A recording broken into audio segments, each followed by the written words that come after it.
Ladies and gentlemen, welcome to Dundas Square in Toronto, Canada, here on this October the 13th, 2021. And yes, it is a beautiful October evening here in, as our American friends would say, Toronto. We say Toronto. And we just got out of the advanced screening for, or I should say a advanced screening, it's certainly not the only one, of Halloween Kills. And let's turn this sucker around. Let's face this way. Yeah. Nice backdrop here. There we go. Hey, Bruce everybody. and I here. So we just got out of the screening and we made it just in time. Yep. Just in time. We had something to eat and we made it just in time. So I'm going to ask you your thoughts. Now keep in mind, folks, that Bruce would be like a casual fan, right? Like how I am to, like, say, Marvel. I don't know everything there is to know. I don't know all the characters, the ins and outs, all that kind of stuff. Right.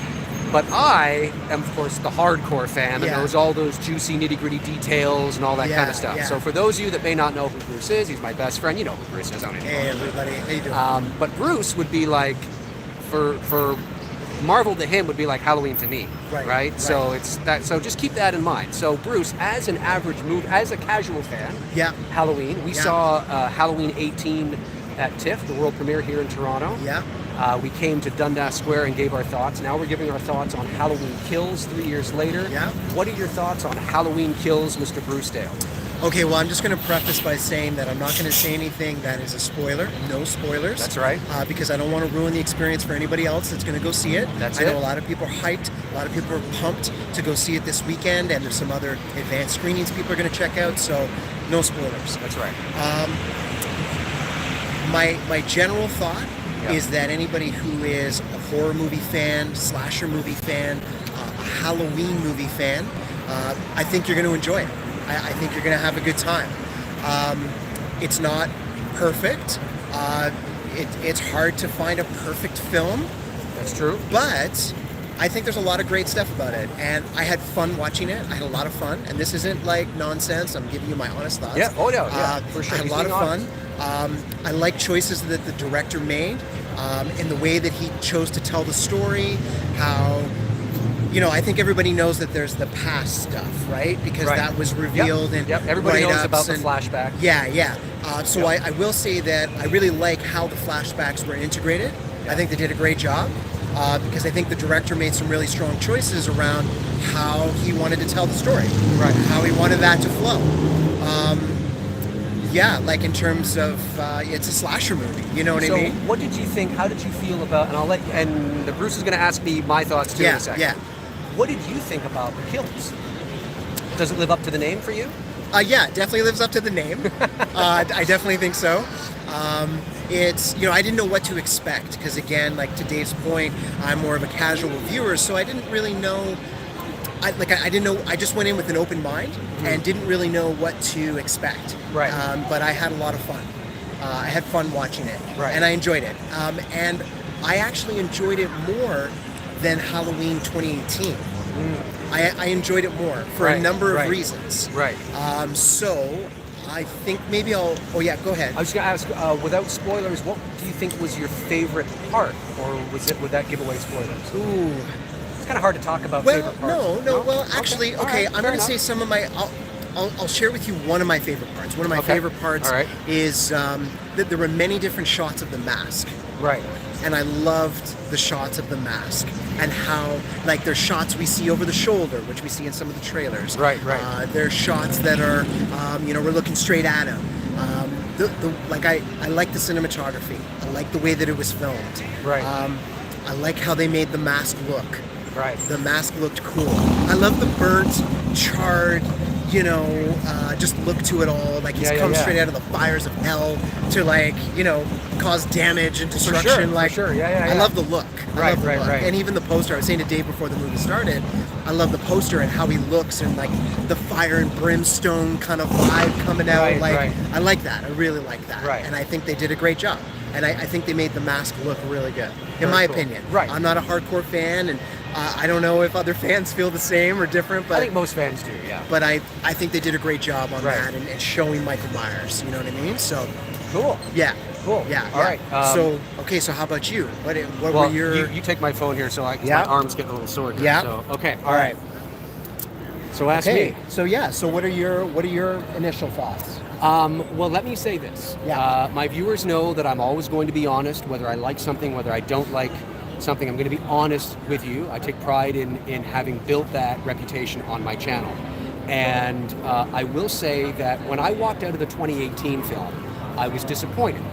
But I felt I had good reason to be. I felt that, there was character continuity that wasn't carried over. When you're making a direct sequel to the original film only, the mood, the atmosphere, the way it's shot, the way it's lit is just as much a character as Michael is, right?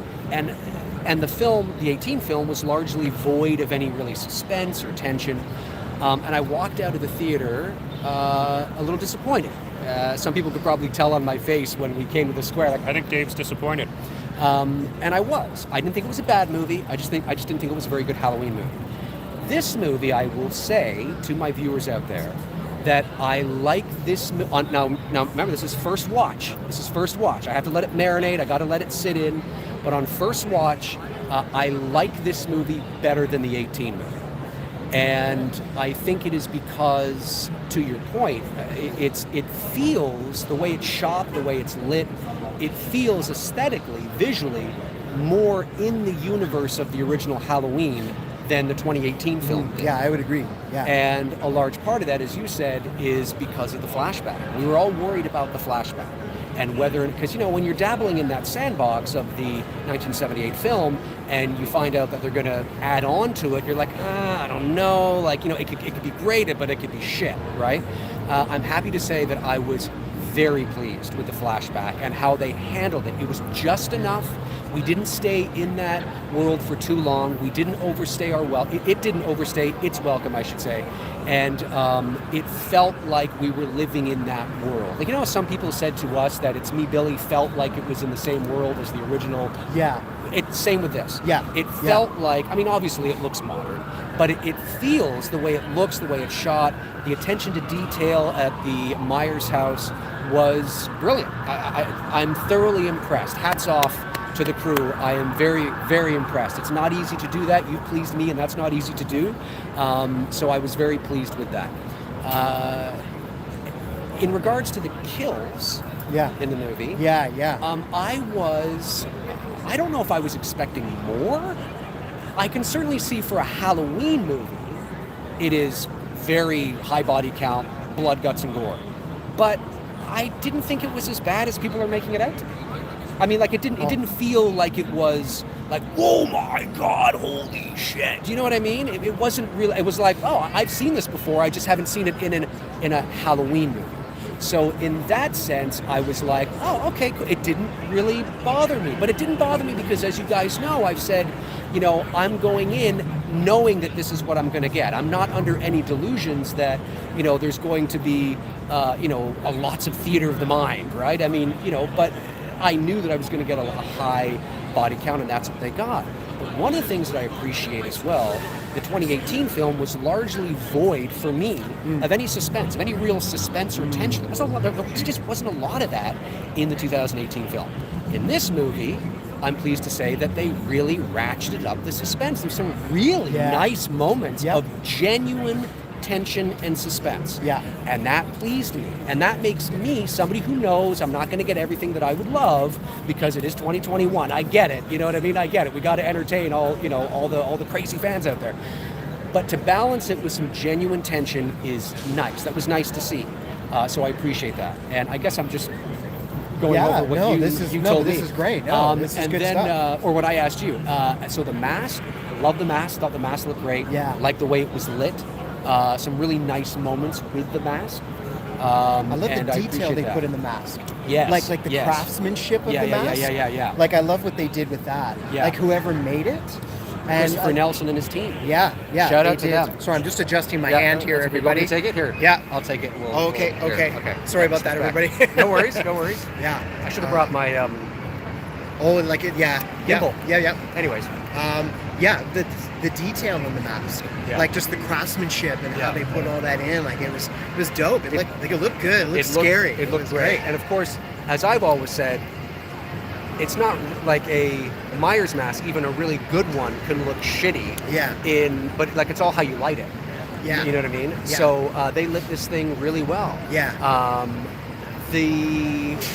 So I was just going to say, they had some great close-ups of the mask, too. Right. So I don't know, I can't remember if they've really done that a lot in other Halloween movies. Right. But if anybody's eager to see some close-ups, like if that's your thing, you love the masks, they've got some really great close-ups, really nice detail. You get to see that. That was one of the things I loved about it. Yeah. Now, as Bruce said, it's not a perfect movie. You know, there's things in there where I'm like, I wouldn't have done that, or I wish I could have seen more of this. But that is that Halloween purist in me, right? You know, you can't get everything you want, especially when the studios are trying to please fans, but they're trying to please the average, moviegoer. Yeah. So I understand that. But overall, on first watch, and I think it was because of where my expectations were. I've told my viewers many times that I'm going in knowing what I'm going to get. Right. And I'm just going to treat it like this is just a fun ride. And enjoy whatever comes. And I think now, not every fan has to do that.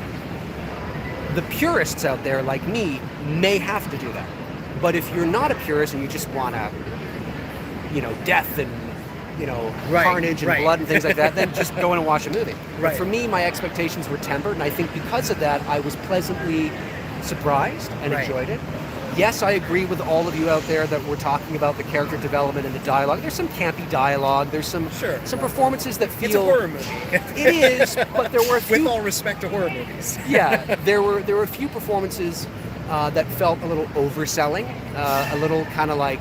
And yes, they do say the line "Evil dies tonight" probably maybe too many times. Yeah. But overall, I think it was fine. And I think most Halloween fans, not purists, I think most Halloween fans are going to really like this movie. I think so. Because of the tone and the feel. Yeah. And Halloween fans know this. Whether you're a purist or not, Halloween fans know that the tone, the aesthetic, the lighting, the feeling, the mood and atmosphere is just as much a character in the original Halloween. We lose it in the subsequent sequels, but in the original film, as much as the house or Myers himself. Yeah. And when you are saying that this story takes place in that world, it's got to be there. And in this movie, they did a much better job at having it there than they did in the 18 film. Yeah, I totally agree. It's, if you're wondering whether or not you should see it, definitely go see it. Yeah. I think you'll have a lot of fun. I think you'll enjoy it. And and to Dave's point, I couldn't agree more. It feels like a Halloween movie, but it feels like a Halloween movie from the original. Right. Like tied to the original. And I think it feels like a natural extension. And I think a lot of that, we were on our way back to the square here, we were talking, and I think a lot of that has to do too with the returning characters. And obviously there's a lot of nostalgia there. There's a lot of people, you live vicariously through seeing these people on screen and the dialogue that's going back and forth with each other. And, it was cool to see that. And we said to each other, it kind of almost feels like more of a direct sequel to the original than 18 did. Yeah, in you know some what? ways. Yeah. In some way. Now, obviously, it isn't, because there's a whole story about the fire and Michael and the fire and coming out of the fire. But tonally and the feeling and having the characters come back and all that, it feels almost like, it feels more in line. So I think so too. I'm impressed, and that doesn't mean that there's lots of theater of the mind, all that kind of shit that I like. It just means that I'm not an idiot, and I know that, the year we're in and, the kind of movie it's going to be, and I'm glad that I got some genuine suspense, great lighting, great mood and atmosphere in a film that has a lot of kills. I mean, I can go, okay. Yeah. But this is first thoughts. Let it marinate a bit, and tomorrow at 12 o'clock p.m. Eastern Standard Time on my channel, McRae Live number 200, Louis Lecca from the Nerd Report is going to be joining me he saw it yesterday, and he wasn't a big fan. So this is going to be interesting. We're going to hear him out. He's going to hear me out. We're going to go back and forth. That's 12 p.m. Eastern Time tomorrow afternoon, episode 200 of McRae Live. Non-spoiler review, but we're going to talk about it. Yeah. Anyway, we got 497 people watching this right now. Wow. I think there were a couple of super chats that came in. Let me just see here. I'm sorry, guys, if we're not. This is Cody Snyder sends in $2 and says, we need more Bruce. Hey, Cody, how are you? I agree with you. Hello. I agree with you.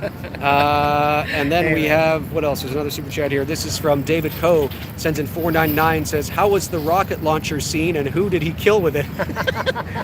Is that like an inside joke? I think I said something like that. Oh, okay. Yeah, I said, I can't wait to see his rocket launcher. That would be funny. That would be funny, wouldn't it? Yeah. I think if they, maybe they should add Michael Myers to GTA 5. Right. Yeah, I think they should. I think actually he is. I think there's some code or something. Are you serious? I think so, but don't quote me on it. Okay, there you go. But you know what? I think a lot of Halloween fans are going to like it because, and this is not a spoiler, it's out there now, the movie begins essentially with the flashback. And it brings you back to that world. They do such a good job of bringing you back to that world, and bringing you back to arguably the most beloved film in the entire franchise. Whether you love the other sequels or not is irrelevant, because most of us all agree that the first one tends to be everybody's favorite. So they do a really good job of bringing you back to that world, and you're watching this and you're like, this is really cool. Like, this feels really cool. This feels like that's, like it's that kind of thing. So it immediately sets you up for the rest of the movie. The movie's not perfect, folks. It's not perfect. But I think I enjoyed it better than the 2018 film. And I told you I think I was going to. I said that for all the reasons I've said. Cool. Anyways, any last thoughts you want to say here? I just had a lot of fun watching it, and it was good. I enjoyed it. I enjoyed it more than the 2018 film. Right. And I'll definitely go see the next one. Yeah. Because I'm curious. Ends? Yeah, I want to know how the story ends. Yeah. I want to know if it does end. Right. Who knows, right? Like, I'm curious what they're going to do. Right. But definitely the tone. They kept it all the way through. Yeah. I think they did justice. They did justice to the original, for sure. I think so. In terms of, but also bring that modern slasher killing blood to the Halloween. Right. You know what I mean? That's right. But again, as I said in the beginning, I wasn't like, I thought this was going to be like the highest, most gruesome thing I've ever. No, it's not. I mean, it's gruesome for a Halloween movie, but I don't think it's going to blow anybody away. In terms of like, oh my God, this is so dreadful. But there are some really intense. Oh yeah. There's definitely several moments where you're like, oh shit. Yeah. Oh shit, that happened. Yeah. Oh, Yeah, exactly. You're gonna have those moments. Exactly. Yeah. Yeah, 100%. I think I saw. Hang on, a couple of super chats. I think Frank Frank, my man. Hey, Frank. Where's Frank? There he is. Frank says, "Is the trailer cut close to the movie with scenes?" I know what you're saying. I think there's a lot in the trailer you haven't seen yet, but not as much as I think they're saying. But there's still some. Yeah, there's a lot. Bobby Reeves, $4.99, says, please tell me Busta Rhymes does a cameo saying trick or treat, motherfucker. He does at the very end. It's a post-credit scene, stayed on the end of the credits. Yep. Jim Dorsey sends in $1.99, says, were you pleased with Lindsay and Brackett's return?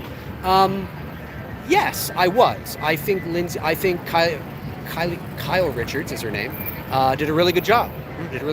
I think Charles Cyphers, it was great to see him back as Brackett. Obviously, he's in his 80s now, so there wasn't a lot for him to do. But again, just that nostalgia thing where you're like, oh, there he is. Yeah. You know what I mean? It's just, it's that, But fans, temper your expectations. Temper your expectations. Go in and just absorb what they throw at you, and I think you'll enjoy it. Yeah. I think you'll enjoy it. Yeah.